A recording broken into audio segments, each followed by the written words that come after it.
What if stress wasn't just an emotion, but a form of brain damage, one you could actually reverse?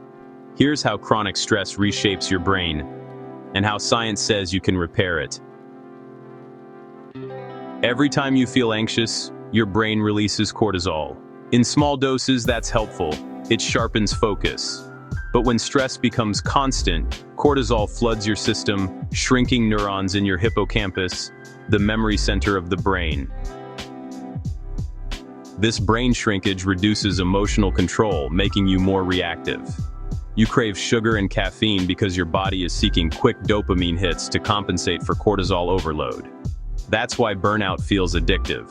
It keeps your brain stuck in survival mode. The good news, the brain is plastic. Studies show mindfulness, deep breathing, and gratitude journaling can regrow gray matter in as little as 8 weeks. Even simple habits like daily walks or breathing for 5 minutes trigger the vagus nerve, your body's calm switch. Try this. Inhale deeply for 4 seconds. Hold for 4. Exhale for 6. Repeat for 3 minutes.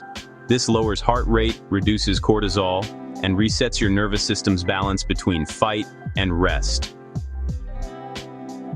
Long-term habits that strengthen your prefrontal cortex, like sleep, journaling, and connection, build resilience. Your brain literally rewires itself to recover faster from stress.